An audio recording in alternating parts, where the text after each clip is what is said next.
أعوذ بالله من الشيطان الرجيم. بسم الله الرحمن الرحيم. قل هو الله أحد الله الصمد لم يلد ولم يولد ولم يكن له كفوا أحد. لا إله إلا الله والله أكبر. بسم الله الرحمن الرحيم. قل أعوذ برب الفلق من شر ما خلق ومن شر غاسق إذا وقب ومن شر النفاثات في العقد ومن شر حاسد إذا حسد. لا إله إلا الله والله أكبر.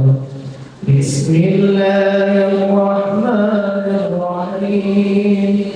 قل أعوذ برب الناس ملك الناس إله الناس من شر الوسواس الخناس الذي يوسوس في صدور الناس من الجنة والناس.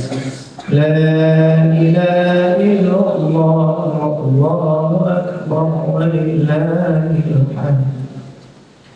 صدق الله العظيم الذي لا إله إلا هو المتوحد بالجلال بكمال الجمال تعظيما وتكبيرا، المتصرف بتحويل الأحوال على التفصيل والإجمال تقديرا وتدبيرا، المتعالي بعظمته ومجده الذي نزل القرآن على عبده ليكون للعالمين نذيرا. وصدق رسوله الذي أرسله إلى جميع الثقلين الإنس والجن بشيرا ونذيرا وداعيا إلى الله بإذنه وسراجا منيرا.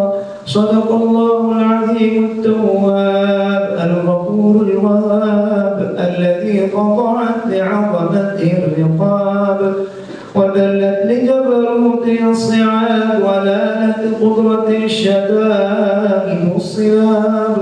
رب الأرباب ومسبب الأسباب ومنزل الكتاب وخالق خلقه من تراب، غافل الذنب وقابل التوب شديد العقاب ذو القول لا إله إلا هو عليه توكلت وإليه المتاب.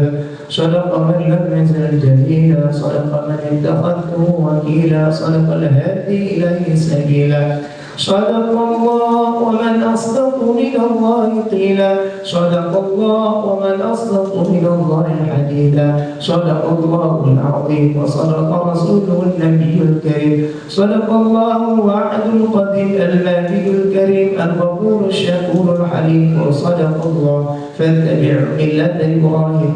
صدق الذي لا إله إلا هو الحي القيوم الحي الرحيم الحي الحكيم الحي العليم الحي الحليم الحي الذي لا يموت ذو الجلال والإكرام. ونحن على ما قال ربنا وخالقنا ورازقنا من الشاهدين وبما أوجب والزم غير جاحدين. والحمد لله رب العالمين.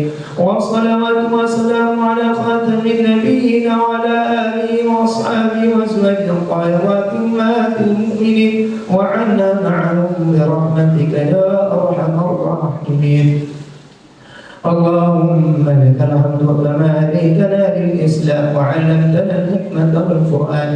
اللهم ارحمنا بالقرآن واجعل لنا إماما ونورا وهدى ورحمة. اللهم ذكرنا منه ما نسينا وعلمنا منه ما جهلنا وارزقنا تلاوته آناء الليل وأطراف النهار واجعل لنا حجة يا رب العالمين. اللهم أصلح لنا ديننا الذي وعصمة أمرنا، واصلح لنا دنيانا التي فيها معاشنا، واصلح لنا آخرتنا التي لا والمحيا معادنا، واجعل الحياة زيادة لنا في كل خير، واجعل الموت راحة لنا من كل شر. اللهم إنا نسألك خير المسألة وخير الدعاء وخير النجاح وخير العلم وخير العمل وخير الثواب وخير الحياة وخير الممات، وثبتنا وثقل موازيننا وحقق إيماننا وارفع درجاتنا وتقبل صلاتنا واغفر خطيئاتنا، ونسألك العلا من الجنة. اللهم أحسن عاقبتنا في الأمور كلها وأجرنا من خزي الدنيا وعذاب الآخرة. اللهم اقسم لنا من خشيتك ما تعول في بيننا وبين معصيتك، ومن طاعتك ما تبلغنا في جنتك، ومن اليقين ما تهون به علينا مصائب الدنيا.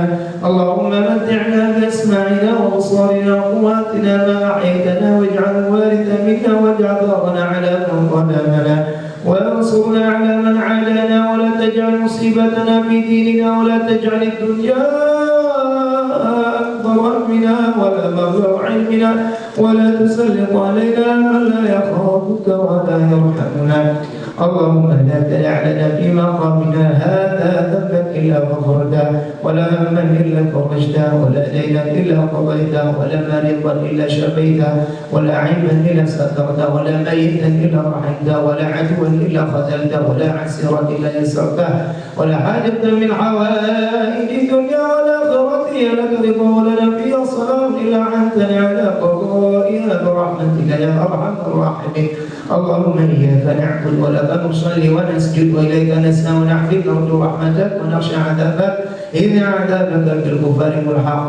اللهم إنا عبيدك بنو عبيدك بنو إمائك، نواصينا بيدك ماض بنا حكم عدو بنا قضاء. نسألك اللهم بكل اسم ولك سميت بنفسك أو أنزلته بكتابك أو علمته أحدا من خلقك أو استأثرت به بعلم الغيب عندك أن تجعل القرآن العظيم ربيع قلوبنا ونور صدورنا وجلاء أحزاننا وذهاب همومنا وهمومنا، واجعلنا من أهل القرآن، واجعلنا من أهل القرآن الذين هم أهلك وخاصتك برحمتك يا أرحم الراحمين. اللهم اجعلنا ممن يقرأ القرآن فيرقى، ولا تجعلنا ممن يقرأ القرآن فيشقى، ولا تجعلنا اللهم ممن يحلل حلاله ويحرم حرامه ويعمل بمحكمه ويؤمن بمتشابهه ويتلو حق تلاوته، واجعلنا ممن يقيم حدوده، ولا تجعلنا ممن يضيع حدوده.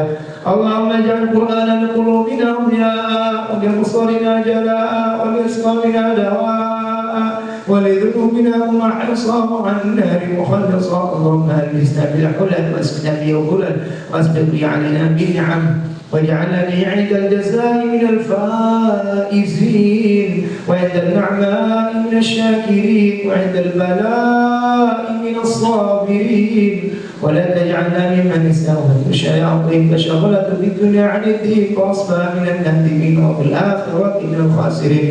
اللهم إنا نسألك رضاك والجنة ونعوذ بك من سخطك والنار. اللهم آت نفوسنا تقواها وزكها أنت خير من زكاها أنت ولي ومولاها. اللهم اهدنا لصالح الأعمال والأخلاق لا يهدي الصالحين إلا أنت، واصرف عنا السيئة لا يصرف عنا السيئة إلا أنت.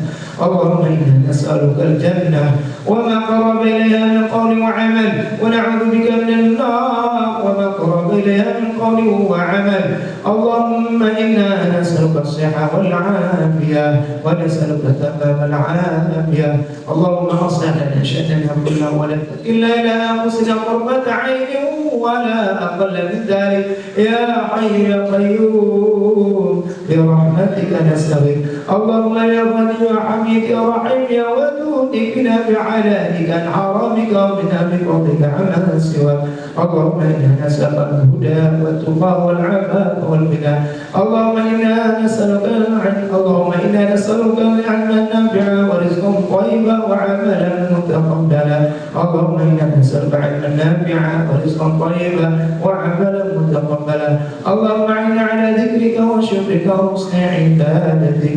اللهم أعز الإسلام والمسلمين واخذل من خذل المسلمين، واهلك الكفرة والمبتدعة والبغاة والمنافقين، ودمر أعداءك أعداء الدين اللهم اصلهم عددا واكلهم بددا ولا تقاتل منهم احدا اللهم شتت شملهم وفرق جمعهم وزلزل قدامهم اللهم انا نجعلك في نحورهم ونعوذ بك من شرورهم اللهم من اراد بنا والمسلمين سوءا فأدر دائرة السوء عليهم إنك على كل شيء قدير اللهم حرر المسجد الأقصى من اليهود الغاصبين اللهم انصر إخوان المسلمين والمجاهدين في فلسطين اللهم انصر إخوان المسلمين والمجاهدين والمستضعفين في غزة وفي كل مكان وفي كل زمان وفي مشارق الأرض ومغاربها اللهم وحد كلمتهم اللهم ثبت أقدامهم اللهم انصرهم نصرا عزيزا ربنا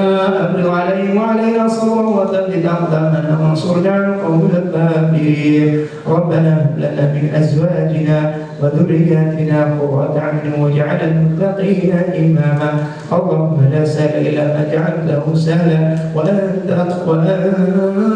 تجعل الحزن إذا شئت سهلا ربنا اغفر لنا ولوالدينا وارحمهم كما ربنا صغارا ربنا آتنا في الدنيا حسنة وفي الآخرة حسنة وقنا عذاب النار وادخلنا جنة مع الأبرار يا عزيز يا غفار يا رب العالمين اللهم تقبل منا ختم القرآن اللهم تقبل منا ختم القرآن اللهم تقبل منا ختم القرآن ربنا اللهم ربنا تقبل دعاءنا انك انت السميع العليم وتب علينا انك انت التواب الرحيم سبحان ربك رب العزه عما يصفون وسلام على المرسلين والحمد لله رب العالمين amin amin amin amin ya Allah ya Rabbal alamin. Semoga segala doa-doa yang kita panjatkan setelah Fathul Quran ini diterima di sisi Allah Subhanahu wa taala.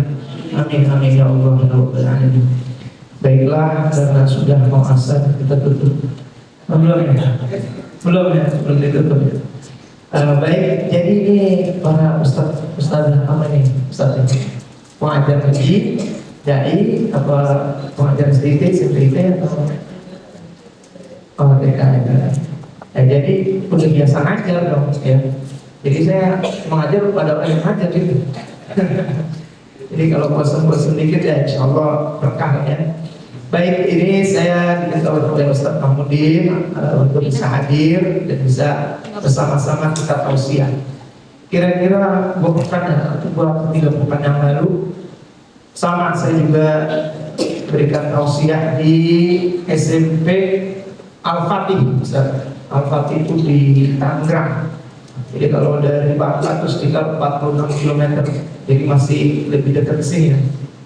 46 km sama para pengajarnya Ikhwan Akhwat. Kemudian saya sampaikan masalah tentang Al-Quran. Dan alhamdulillah dia termasuk sekolah unggulan saat jadi kepala sekolahnya mungkin sama juga kalau dengan sini ya, di Abusnai. Kepala sekolahnya dibuka pendaftaran SMP 3 hari langsung full. Alhamdulillah. Kalau di sana 3 hari, di sini 3 jam. Ya, Ustaz ya. 3 jam dibuka langsung penuh. Alhamdulillah. Berkah lah insya Allah ya. Sebagaimana namanya husnayai dua kebaikan, kebahagiaan di dunia wal akhirat insyaallah. Jadi kalau pendidikannya bagus dan munafik serta unggul, insyaallah cepat laku dan cepat dikejar orang. Jadi 3 hari. Tapi ada juga yang bilang ke saya itu hari Ahad kemarin pada sholat subuh saya ditemui oleh seorang dokter. Dia bilang sekolah kami baru buka ini setengah jam langsung full. Masya Allah. Kenapa begitu? Kenapa begini? Tanyakan pada Galileo ya. Jadi kenapa demikian? Karena banyak orang tua sekarang sudah khawatir dengan apa? Khawatir dengan anaknya kehilangan hari-harinya dengan pendidikan agama. Wabil khusus karena sekarang banyak orang main gadget, enggak muridnya, enggak gurunya. Kalau kata anak saya, di guru ustadznya juga main di Mobile Legends bareng lah kita sama-sama. Dan ustadznya juga udah dulu zaman kita nih ustadz ya belum ada Mobile Legends, belum ada Roblox, belum ada. Sekarang ustadznya kan masih muda-muda nih, yang kayak gini nih masih muda. Jadi ikutan main juga, ustadznya juga senang main. Maka kekhawatiran siapa orang tua. Kemarin saya hadir open house di satu sekolah. Saya duduk beserta anak saya. Semua kan bawa anaknya kan. Itu anaknya di depan sama di belakang semuanya pegang HP. Wah, bapak ibunya udah nggak peduli lagi. Kenapa? Mungkin diingatkan sekali dua kali udah nggak mempan. Kadang-kadang anak juga bilang, Mbak Abi, Umi dikit manggilnya nggak Abi nih. Kalau Abi nih kita nggak HP ya, nggak beda kali ya. Nah, jadi dia bilang, oh papa, mama sama main HP juga. Yang ini main, yang ini udah. Akhirnya keteladaannya nggak ada. Maka kekhawatiran. Maka sekarang sekolah-sekolah Islam itu menjadi tempat mereka untuk mengadu. Baik. Sebelumnya saya kasih pantun dulu boleh? Yang hujan-hujan kita nikmati aja lah ya. Mentari pagi sinar gemilang, burung berkicau penuh kedamaian. Alhamdulillah khatam Quran telah datang, penuh berkah di aula husnayai. Insya Allah. Sampai lagi menuntut ilmu tiada henti agar hidup penuh keberkahan.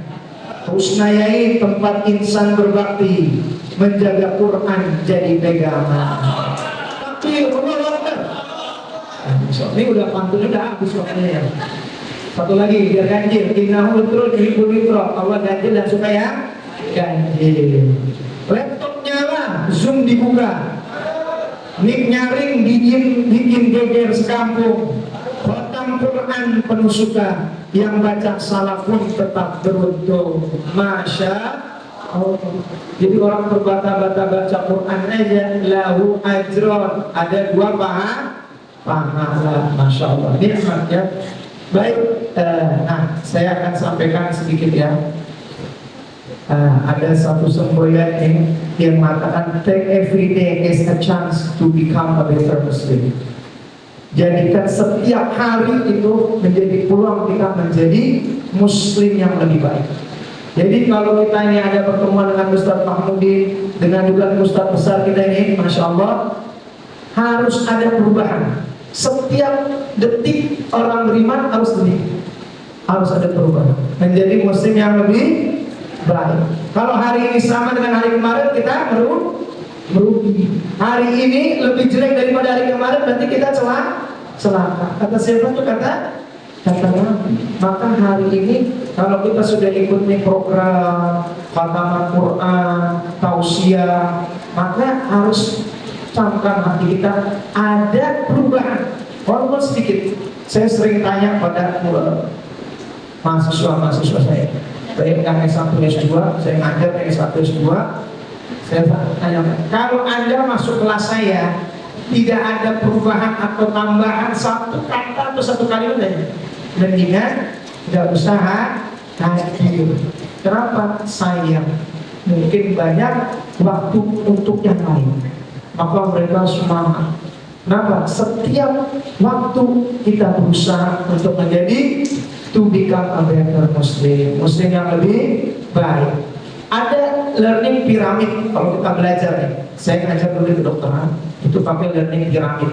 Karena begitu ditemukan nih, dikatakan oleh Souza bahwa keefektifan kita belajar, ini kan guru ya, ada guru-guru dari daya. Kalau kita nyampe seperti saya di lecture, itu berapa efektifnya? Efektifnya berapa? Ada yang tahu? Ustaz berapa persen? Hanya 5%, hanya 5%. Kita nih 2 pekan yang lalu kan kita Jumatan Ustaz ya. Di mana kita Ustaz? Jumatan 2 pekan yang lalu. Kita lupa lah kira-kira. Tempatnya kita lupa ya. Ustadznya ngasih khutbah cuma tentang apa? Itu lagi. Udah lupa. Artinya yang nempel kan otak kita hebat. Kita nih diberikan oleh Allah kehebatan, otaknya luar biasa. Tapi dia ada keterbatasannya. Nah, otak kita itu ada kapasitasnya. Gak semua bisa masuk. Maka yang begitu masuk dia keluar lagi, ada yang keluar gitu. Efektifnya cuma kalau kita dengerin sesuatu cuma 5%. Jadi kalau saya ngomong panjang lebar, dia yang ingat cuma 5%. Apa yang ingat? Door prize tadi. Voucher apa bukan voucher? Udah gitu. Tanyanya yang sekarang, bulan depan. Bulan depan apa iya ya kita pernah ikut acara ya? Kayak saya, wah ternyata saya pernah kesini. Tempat dekat wisuda waktu itu kapan waktu saya udah lupa. Ya kan, kapan waktunya, terus juga jam-jamnya berapa sudah lupa, ada namanya usia kan. Nah, artinya cuma 5%. Makanya para penggiat pembelajar gimana caranya biar nempel efektif. Kalau kita reading, kita baca sesuatu, itu berapa efektifnya? Cuma 10%. Kita baca nih, banyak baca, banyak lupa. Sedikit baca, sedikit lupa. Mau nggak lupa, nggak usah baca. Karena nggak ada yang dilupain, nggak ada bahannya. Artinya banyak baca yang lupa. Itu cuma 10%. Nah, kalau kita nonton audiovisual seperti saya nih, kan ditonton nih kan, ada bisa dilihat, bisa didengar tuh naik 20%. Kalau kita nonton ini yang kemarin tuh yang lagi viral tuh buat anak-anak, apa namanya? Nggak pernah, wahnya kayaknya nggak pernah semuanya. Film yang tembus penontonnya 10 juta. Apa? Hah? Turun. Apa? Iya Jumbo, hebat pura-pura aja besar saya. Fasabul Kahfi. Jumbo. Makanya sekarang udah ada teh Jumbo. Dia terinspirasi. Jumbo itu yang buat, itu kakak ipar saya punya anak buah. Nah, anak buahnya itu pernah sempat kerja waktu dibuat musyawarah, kan ada musyawarah ya. Nah itu dia kemudian dia udah merasa bisa, dia keluar dari musyawarah. Kemudian kan dia di bulan Amerika tuh, S1-nya di BINUS, S2 di Amerika. Kemudian dia buat, dia pikir dia tembus cuma 3 juta, tapi ternyata 10 juta, tembus 10 juta, luar biasa. Itu kata orang ini yang ngasih tahu saya. Setiap tiket tuh bersihnya 18.000. Kalau tiket kan ada yang 35, ada yang 40, kalau ada satu ahad 50 gitu ya. Itu 18.000 kali 10 juta berapa Ustaz? Banyak lah kira-kira ya. 180 miliar. Udah kita langsung aja 60 turunan yang nggak usah nyari duit lagi kan. 180 miliar cuma 1 bulan, 1-2 bulan tayang 180. Makanya uangnya Elon Musk tuh nggak habis-habis. Ini orang terkaya sekarang nih. Berapa kekayaan Elon Musk? 2025 sekitar berapa? 6.400 triliun. Masya Allah. Ya itu mungkin seberapa persen dari Alus Nayain lah ya. Alus Nayain udah ada sahamnya. Itu Tesla beliau jual kan. Elon Musk itu 6.400 triliun. Banyak banget. 2 kali APBN Indonesia. Nah kalau kita lihat Jumbo tadi kan ada usaha itu 50%. Mungkin dia 6 bulan berikutnya itu lupa lagi. Makanya kalau ada film itu biasanya diputar lagi film sebelumnya, ada filmnya, ada misalnya. Nah, kalau kita ada demonstrasinya itu 30%. Yang diskusi, kalau kita diskusi, nah makanya sekarang tuh banyak orang tuh FGD kan, grup diskusi. Untuk apa? Biar jangan satu arah, ada 2 arah. Itu bisa tembus berapa? 50%. Ya, kalau saya ngajar di kedokteran dulu waktu saya ngajar di kedokteran di Universitas Depok, kita nggak boleh ngomong. Sebagai tutor hanya fasilitator. Dari 10 orang, jadi 10-nya itu harus yang bicara. Yes, namanya kita studi kasus. Wah, udah kita fasilitatornya aja yang marah. Maka itu lebih berisi otak. Kalau zaman kita nih dulu anatomi belajar anatomi 1, anatomi 2, fisiologi 1, 2, 3 yang boleh segini. Padahal kan nggak dipakai. Kalau kita pikir ngapain kita dari ujung rambut sampai ujung kaki kita hafalin semua. Jadi kalau kita masuk ke kadaver nih kita harus hafalin arteri, vena, nervus. Ada 3 macam tuh beda-beda. Itu luar biasanya Allah bicara dalam Al-Quran. Wa fi anfusikum afala tubsirun. Pada dirimu apakah kamu tidak memikirkan betapa hebatnya penciptaan? Itu ada namanya arteri, ada namanya vena, ada namanya nervus. Bentuknya beda-beda. Nah itu kan pembuluh darah arteri dan vena kan. Nah, nafus kan ada saraf. Kita bisa bergerak ini kenapa? Karena ada sarafnya dan ada yang kontrol di sini. Kalau orang stroke suruh gerak dia nggak bisa, nggak bisa, karena stroke itu. 2 hari yang lalu saya bangun jam 2:30. Oh agak berat, saya perhatiin stroke ini agak berat. Bismillah, alhamdulillah ternyata bisa. Cuma tidurnya agak miring sedikit, jadinya semutan, kebas. Kenapa? Sekarang ini stroke-nya udah mulai banyak nih, ininya anak muda. Kalau dulu kan itu nomor 60. Saya pernah diundang bicara tentang kesehatan di SDIT, saya lupa namanya gimana, daerah Ciledug, tentang kesehatan guru. Kenapa gurunya tiba-tiba stroke? Besok pagi nggak bisa bangun dan artinya apa? Dia nggak pernah cek kesehatannya, tensinya gimana dia nggak tahu, gulanya gimana. Dia bilang, dok saya ini hebat kayaknya dok, ini pas cek gulanya nggak kebaca. Artinya kalau gula nggak kebaca itu udah di atas kopek, udah di atas 500, udah innalillahi wa inna ilaihi raji'un. Ini baru pengantar, dah habis materi ya, kalau masuk materi. Nah, kalau praktis, kayak tadi kita khatamul Quran baca, itu sampai 75%. Yang hebatan lagi apa? Teach other. Berapa persen? 90%. Maka pengajar di sini kemampuan dia mengajar, karena sampai dia mengajar maka dia sudah menguasai berapa? 90%. Tapi rumah itu ternyata udah ada. Dan dalam hadisnya itu riwayat Al-Bukhari, khairukum man ta'allama al-Qur'ana wa 'allamahu. Sebaik-baik kalian adalah orang yang belajar Al-Qur'an dan mengajarkannya. Jadi jangan belajar aja. Itu ada harful waw. Artinya dia menggabungkan dan mengajarkan. Tidak perlu nunggu 30 juz, tidak perlu jadi mahir. Balighu anni walau ayat, bisa 1 ayat sampai ini. Kenapa? Itu udah ada konsepnya. Diteliti baru belakangan. Oh ternyata ketika orang bisa ngajar itu sudah. Nah kalau kita punya anak nih, kalau anak saya punya anak 4, anak saya yang pertama laki, saya dia bilang, kamu ajarin cara berwudu adiknya. Itu kalau dia bisa ngajarin itu anak berarti udah bisa 90%. Ini adik kamu ajarin cara baca, udah ajarin cara yang mau masuk SD. Ini lah bu jadi pembantu ya. Jadi dia bisa baca.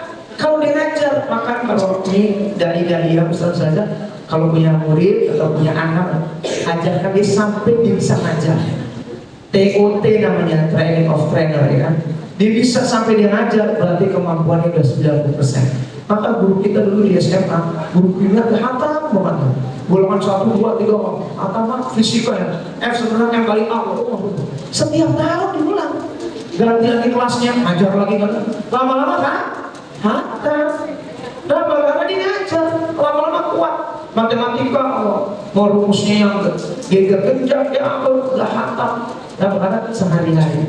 Begitu pula kita tentang Al-Quran. Kalau kita udah belajar Quran dan kita sudah mengajar, maka pernah salah seorang ustadz saya bilang, sesibuk apapun kamu kalau udah hafal Quran 30 harus ngajar.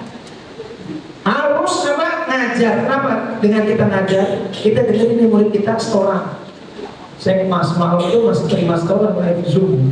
Dan Zoom dari orang yang udah 30 juz dia mau ulangan. Ya udah saya dengerin. Live Zoom, hafalan. Dia meroja surat Al-Baqarah. Buat apa? Buat kita ingat-ingat lagi. Kalau kita belajar, ngajar kita lagi. Saya pernah ketemu dulu, dia sudah hafal Quran 30 juz. Udah 30 tahun yang lalu. Nah, kemudian ditanya sama orang Arab kan, kamu sudah hafal kan? Hafal itu kuliah. Dia sudah hafal 30 juz 30 tahun yang lalu. Oke, dites sama orang Arab itu di samping saya juga dites juga kan, saya bisa. Begitu dites surat, anggaplah surat Al-An'am, gue bisa. Al-Arab, gue bisa. Juz 30 Al-Balad, gue bisa. Inna lillahi wa inna ilaihi raji'un. Artinya apa? Alumni 30 juz pernah apa? Yang semalam ke saya itu Zoom ini juga udah 30 juz. Tapi saya tes semuanya gak bisa.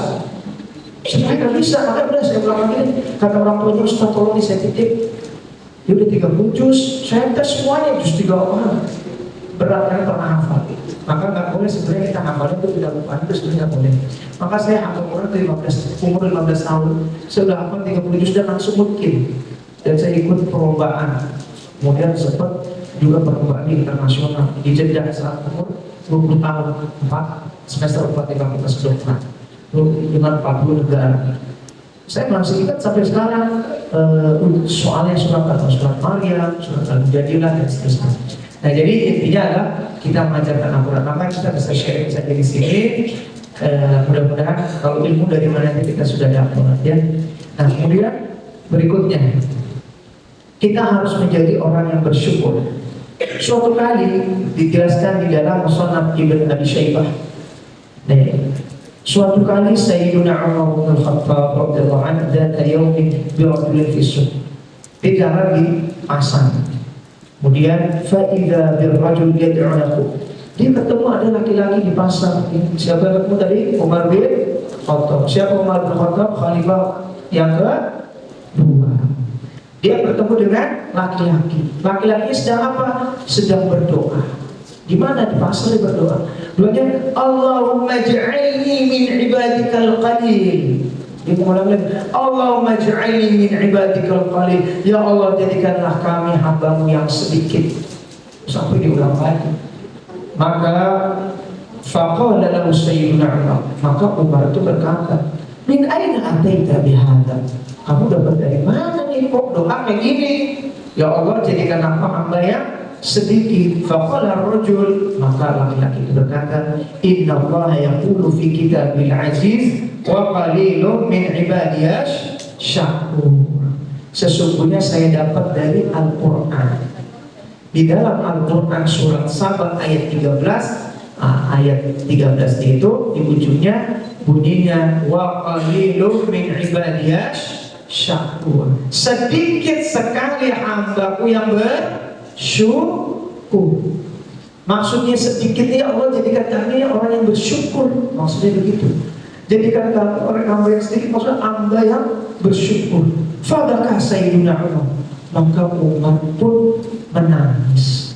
Padahal kita kenal Umar gagah, orang yang tegas, bahkan pemberani. Maka dia nangis. Wa qala kullun nas afqahu minka ya Umar. Dia berkata, setiap orang itu lebih faqih dibandingkan engkau ya Umar. Maka Umar pun Allahumma ja'alna min ibadikal qalil. Ya Allah, jadikan kami yang sedikit, hamba-Mu yang bersyukur. Artinya apa? Ini saya awali dengan ini agar kita ini hidup menjadi hamba yang bersyukur. Kalau sedikit yang bersyukur, berarti yang kufur sedikit apa banyak? Banyak. Kebalikannya, orang yang kufur lebih banyak daripada yang bersyukur. Maka kalau tadi dibilang voucher, mestinya bersyukur Ustaz ya. Voucher, nggak boleh kita kufur. Kenapa? Karena voucher berangkat ke haji, insya Allah. Kita berangkat haji, berangkatnya dari Musdalifah ya. Artinya apa? Kita menjadi hamba yang bersyukur. Kalau kita sekarang bersyukur nih, hafalan kita baru juz 30, udah syukurin aja, meningkat setelah ini. Udah kita nggak usah melihat flashback. Kalau kita hafalan juz 29, kita bersyukur tambahin lagi. Kita dapat rezeki berapa, udah kita syukurin. Mau apa aja, syukur. Kita makan nih, nasi, pakai ayam, pakai daging, minum orange jus, kita bersyukur aja. Alhamdulillah. Enak gak kira-kira makan pakai ayam, pakai daging? Enak lah. Masya Allah, jadilah kita bayar bersyukur. Sekarang kan modelnya kan gadget nih, sosial media. Banyak orang yang melihat sosial media ini orang lain, sehingga dia membanding-bandingkan nih orang di rumahnya dan seterusnya. Maka kalau kita melihat pernikahan, dari 10 pasang pernikahan, 3 pasangnya divorce, 3 pasangnya bercerai. Itu dari 10 pasang di Indonesia. Makanya sangat-sangat bahaya. Dengan sosial media kita nggak bersyukur, kita tidak dekat dengan Al-Quran, akhirnya udah orientasinya udah dunia, orientasinya tentang bagaimana kehidupan dunia dan seterusnya. Maka hilanglah, lunturlah keimanannya, lunturlah semangatnya dengan Al-Quran. Maka kita berdoa kepada Allah, kita menjadi hamba yang bersyukur insya Allah. Nah, Anas bin Malik, kalau kalian kenal Anas bin Malik, beliau berkhidmah pada Rasulullah SAW. Sejak umur berapa dititipkan oleh ibunya? Sejak umur 10 tahun. Siapa nama ibunya? 3, 2, 1, ten. Habis waktunya. Agak di voucher ya. Nah, nggak boleh buka HP kata Ustaz ini. Jadi nggak bisa lihat. Ibunya Anas, Umi Anas, ya. Tepat dapat door prize berangkat umroh, biaya sendiri. Jadi ibunya siapa? Nah, ini pengen biar nanti kalau bisa cari sendiri. Nah, biasanya kalau kita cari cepet ingat. Karena kalau kita soalnya keluar lagi, kita lupa nih soalnya. Wah, kita buka itu yang kita ingat. Ibunya Anas kan Nabi Muhammad kan hijrah dari Mekah ke Madinah. Semua kan ingin berkhidmah kan. Nah, ibunya Anas tidak punya apa-apa, dia cuma punya anak. Anaknya siapa? Anas bin Malik. Dia bilang kepada Rasul, ya Rasulullah Sallallahu Alaihi Wasallam, saya ini ingin memberikan anak saya, titip anak saya kepadamu. Suruh apa aja deh. Dia mau disuruh masak kek, mau disuruh temenin tidur kek, mau dan seterusnya. Silahkan. Anak saya baru berapa? 10 tahun. Jadi dititipin 10 tahun ke Nabi kita Nabi Muhammad SAW. Apa yang kita bisa ambil nih proses belajar nih kalau Ustaz saja atau orang tua murid? Kalau kita mau anak kita hebat, anak kita soleh, anak kita ekspor, maka kita titipkanlah kepada orang yang expert di bidangnya, orang yang soleh atau memang dia ahli bidangnya. Mau ahli dalam bidang berkarakter Qur'ani, jangan jauh-jauh, titip langsung ke Al-Husnayain. Masya Allah. Takbir keluarga.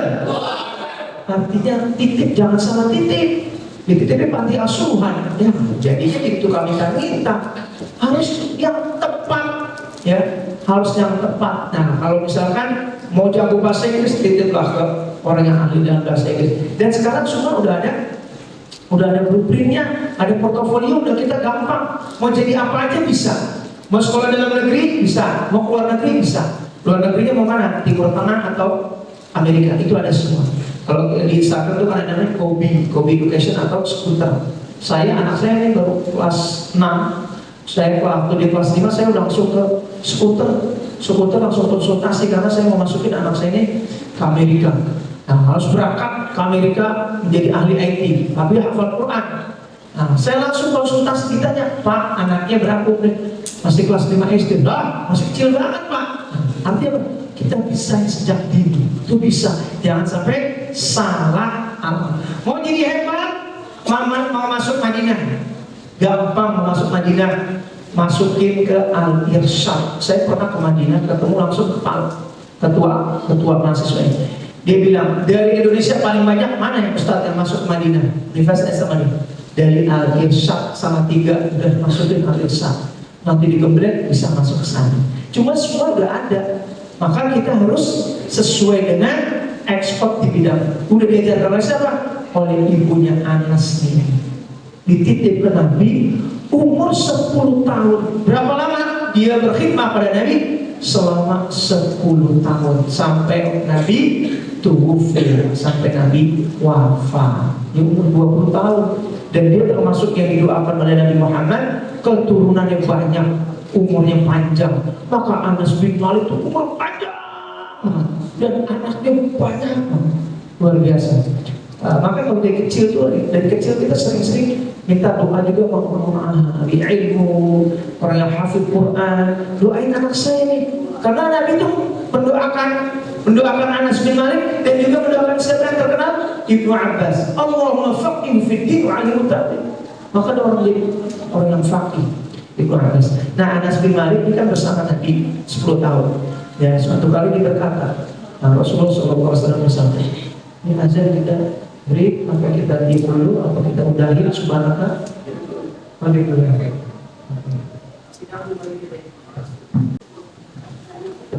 Baik, terima kasih. Kurang lebih 15 menit tadi yang Ustaz Muhammad.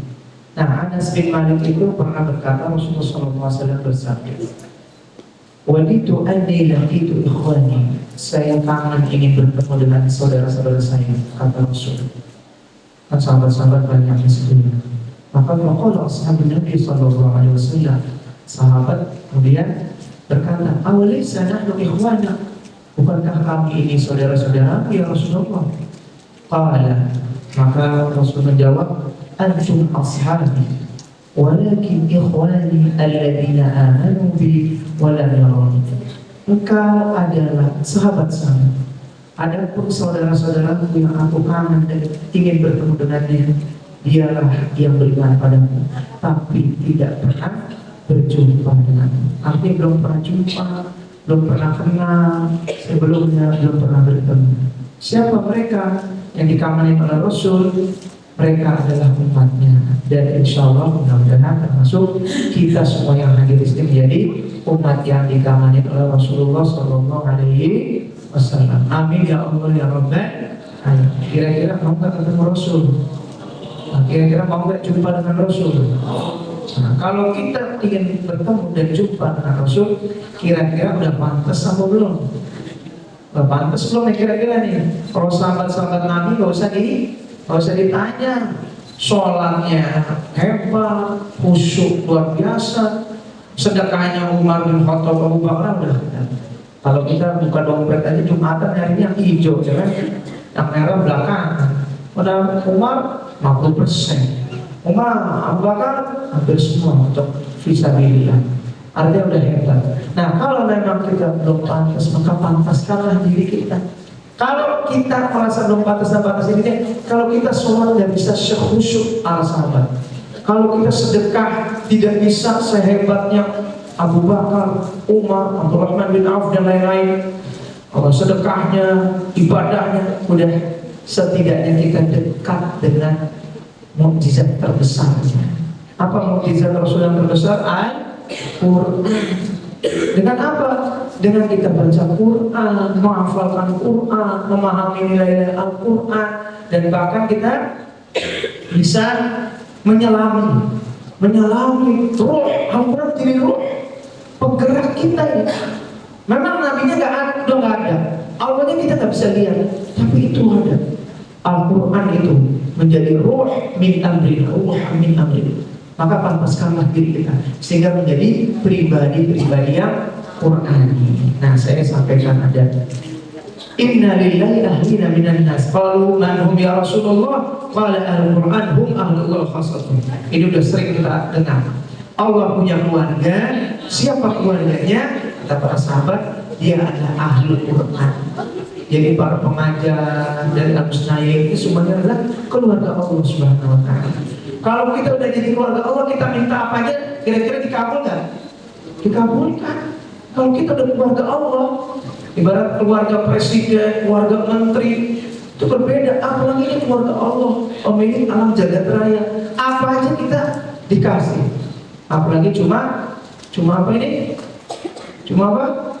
Oh, udah sore ya. Ini kan jangan ya. Udah sore.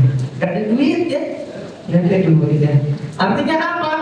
Nah, artinya akan diberi oleh Allah Subhanahu wa ta'ala.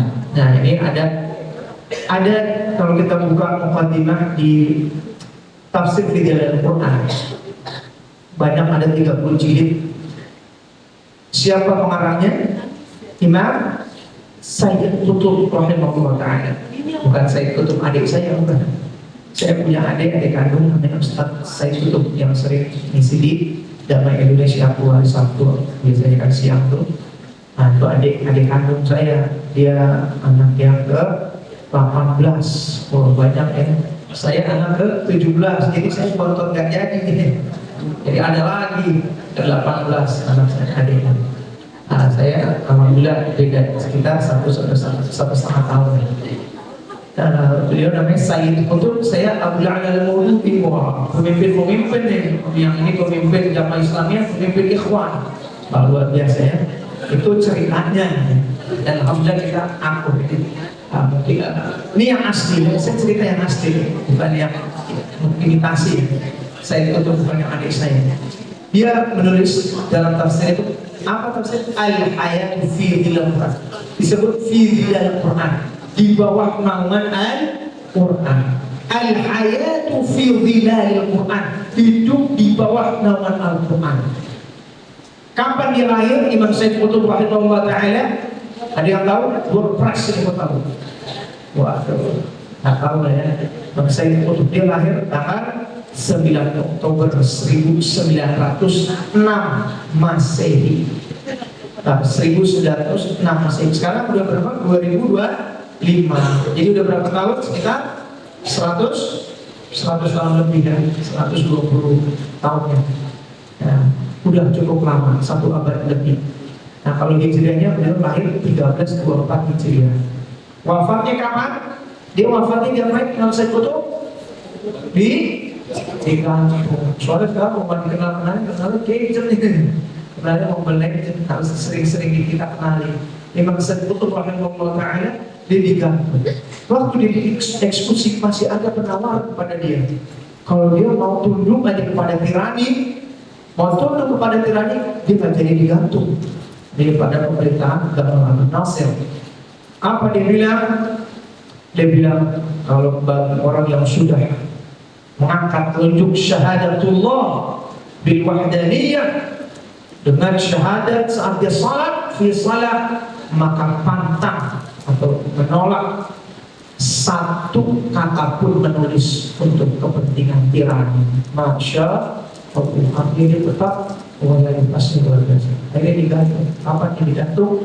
29 Agustus 1966, atau kalau hijriahnya 1386.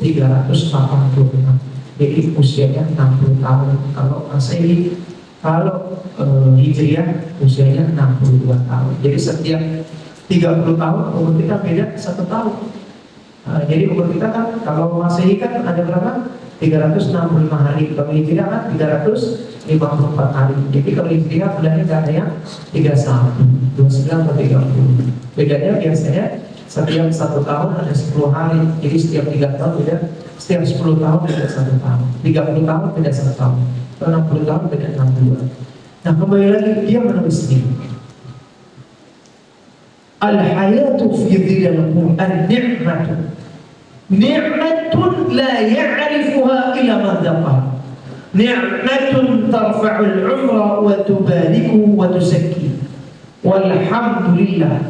Laqad manna 'alayya bil hayati fi dhilal Quran fatratan min az-zaman. ذقت فيها من نعمته ما لم أذقته في حياتي. ذقت فيها هذه النعمة العظيمة التي ترفع العمر وتباركه وتزكيه. ما شاء الله, luar biasa. Hidup di bawah naungan Al-Quran sebuah kenikmatan. Kenikmatan yang tidak dirasakan kecuali orang yang merasakannya. Nikmat yang bisa mengangkat umur, memberkahinya dan menyucikannya. Sungguh Allah berikan aku kesempatan, kata Imam Sayyid Qutb, aku merasakan kenikmatan untuk menikmati Al-Quran sebagian hidupku. Dan aku merasakan dalam hidupku kenikmatan yang gak pernah didapat kenikmatan selain nikmat hidup di bawah naungan Al-Quran. Kenikmatan yang dapat mengangkat umur, yang memberkahi serta menyucikannya. Masya Allah. Di video dalam Quran itu dia tulis dari 1952 sampai 1965. Sebagian dia tulis saat dia di penjara. Orang kan kalau di penjara kan penjaranya sumpah, gelap, gak melihat manusia. Tapi apa dia bilang? Fidhil Quran ni'mah. Dia merasakan nikmat. Nikmat kita sama nikmatnya itu beda. Nikmatnya Sayyid Qutb rahimahullah ta'ala karena dulu merasakan kenikmatan hebatan Al-Quran. Kan dia sebelumnya kan ada sastrawan, orang sastra yang hebat luar biasa, yang banyak mengkritik ada karya-karya sekuler. Kemudian dia masuk ke Darul Ulum di Mesir. Kemudian setelah itu dia berangkat ke Mekah. Begitu dia pulang, semangatnya membara. Sampailah ditulis tafsir fi dalam Quran. Tapi dia merasakan kenikmatan ini bukan luar biasa ini. Quran nikmat.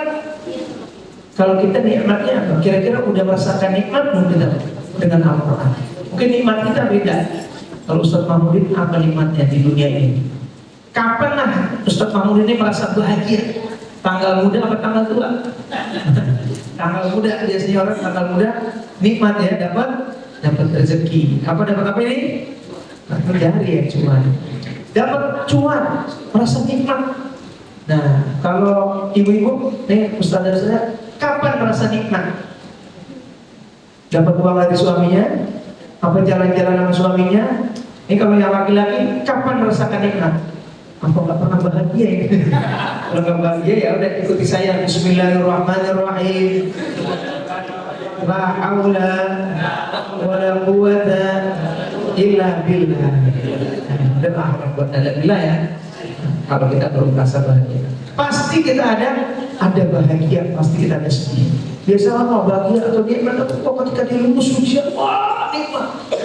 Kalau saya nih, kalau bagi kita yang rumah tangga tuh apa kenikmatan? Kalau saya berbagi nikmatan ketika kita ketemu istri kita, nikmat ya Ustaz. Kalau kita ketemu istri kita, oh masya Allah, ini istri saya ini lagi S3 di Malaysia. Ya udah berangkat nih, udah semester 2 nih. Saya udah lama nggak ketemu nih. Kan ada nikmat yang saya udah bilang istri. Nanti Abi akan kunjungi Umi. Wah.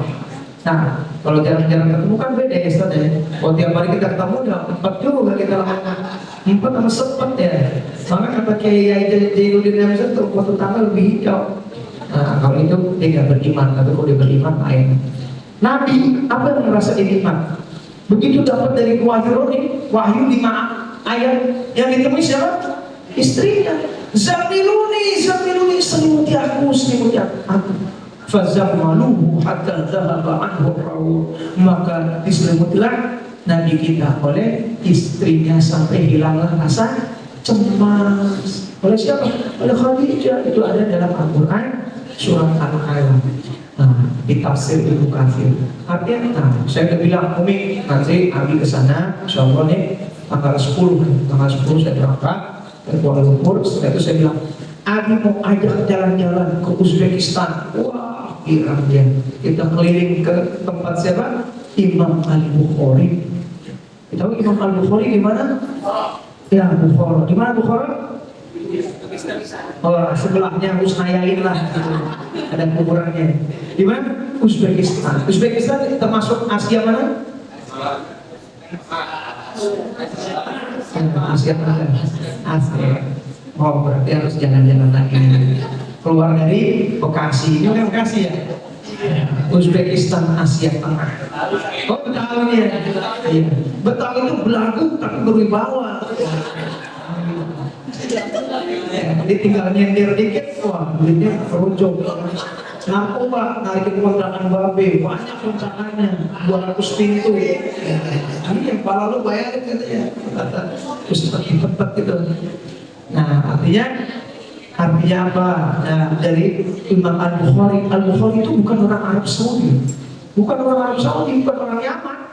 Dia orang Uzbekistan dari Al-Bukhara. Maka Al-Bukhari disebutkan itu disandingkan pada tempatnya. Beliau Al-Bukhari, dia hafal luar biasa otaknya. Nah, maka saya pengen kesana lihat. Kalau kita sudah bilang Sahih Al-Bukhari dan Muslim sudah Sahih Bukhari udah setelah Quran kan sunnah, udah hadis isinya udah Bukhari Muslim, udah Sahih Al-Bukhari Muslim. Itu di Uzbekistan Asia Tengah. Kalau sebelah kirinya Turkmenistan, bawahnya bagian Afghanistan, sebelah bawahnya Tajikistan dan Kyrgyzstan, bagian atasnya Kazakhstan. Itu ada Uzbekistan di tengah-tengah, itu Asia Tengah. Nah, kalau dia ke sini baru dia ke Iran, Irak, kemudian ke Basra dan seterusnya, Arab Saudi, Yaman. Nantilah jalan-jalan insya Allah dibawa ke Pak Ustaz ya. Insya Allah umrah dulu kalau enggak ya. Berangkatnya langsung dari kota suci Mekah ya. Naik fast train ke Mekah Madinah dulu Nabi 8 hari ya. Sekarang juga nyampe. Nah, artinya kan begitu mungkin kalau saya kan saya udah lama nggak ketemu di istri saya, itu ada kenikmatan. Karena kita ketemu pasangan yang halal, itu nikmatnya luar biasa. Nah, maka nikmati bangsa Kudus itu merasakan lebih dari itu. Dia merasakan kenikmatan, dia bisa bercengkrama dengan Al-Quran. Jadi kalau kita udah merasain nikmatnya Al-Quran itu jadi hobi. Kalau orang udah hobi, itu kan 2/3 kali hilang dan tanda kutip ya maksudnya. Anak dikasih gadget main Mobile Legends. Kita bilang ini, yaudah 1 jam, kasihlah 1 jam. Dari jam 7 sampai jam 8. Wah, ini bentar banget nih, 1 jam ada. Dengerin pengajian udah panas ya. Dulu kita panas 1 jam. Khutbah Jumat kan kalau di kantor-kantor ada tulisannya max 15 menit ya, 15 menit. Kapan kita kasih nasihatnya? Udah baru 15 menit. Kalau di pajak nih, kantor pajak uji paralel itu, kantor pusat pajak Masjid Solahuddin. Saya di situ udah bukan 15 menit, 12 menit. Max 12 menit. Nanti kalau udah 12 menit nyala lampunya. Tik tik. Waduh, udah anti tausiah nih. Udah panas dari nasihat-nasihat, nggak boleh nanya panjang-panjang. 12 menit. Kemarin saya khutbah lagi di Kementerian Sosial. Saya kira 12 menit udah yang paling ringan. Tapi kita pembukaan 12 menit. Kesana langsung Ustadz Menteri hadir. Siapa menterinya? Pak Saiful. Pak Saiful hadir Ustadz. Pesanan beliau max 10 menit. 10 menit ada lagi 10 menit. Kapan nasihatin orang-orang ya pemerintah ya. Kan ketemunya di Jumat nih. Itu aja 10 menit udah narik, udah siap nih. Dari Bismillahirrahmanirrahim. Tidur ya. Akhirnya kapan nasihatnya? Nah, itu benar-benar nih. Kembali lagi tadi kenikmatan itu kalau di dalam ekspor Quran itu udah hebat. Jadi banyak orang kita ini salah kaprah. Ada bacaan-bacaan hizab kan, bacaan kiai ini, tulisan kiai banyak tuh, Situ Duro dan lain-lain lah. Ini jenah ijazahnya dari kiai-kiainya Ustadzah Habib. Dia perlu bisa baca itu, dia bisa nangis kan. Saya pernah hadir Situ Duro di majlis atau salah satu majlis bisa sampai 2:30 kan, pengajiannya kan jam 3 pagi. Itu baca Situ Duro berdiri semua nangis keluarga. Tapi begitu dibaca Quran sudah pada ngobrol. Dia ada sesuatu yang salah, interpretasinya salah. Walaupun masih lebih bagus dia ngaji ya, tapi kalau kita mau lebih meningkat lagi, justru Quran ini nazala bihi ruhul amin ala qalbika litakuna minal munzirin bilisan arabiyyin mubin. Quran itu luar biasa. Kalamullahil mu'jiz al-munazzal ala qalbi Muhammad sallallahu alaihi wasallam al-manqul bitawatur al-muta'abbad bitilawat. Dia adalah firman Allah, gak dibuat oleh manusia. Bahkan Nabi Muhammad ummi, gak bisa baca, gak bisa tulis. Asli, otentik. Yang kita buka di Al-Quran nih, di gadget kita ini, Mushaf 30, itu bukan buatan Nabi Muhammad, bukan buatan manusia. Langsung dari langit oleh perantara malaikat Jibril kepada Nabi. Hebat ya, bahasa Arab tuh hebat ya.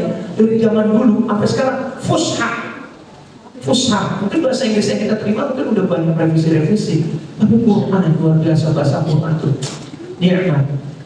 Demikianlah sudah 15. Terima kasih dari saya cukup sekian. Wabillahi taufiq wal hidayah. Assalamualaikum warahmatullahi wabarakatuh.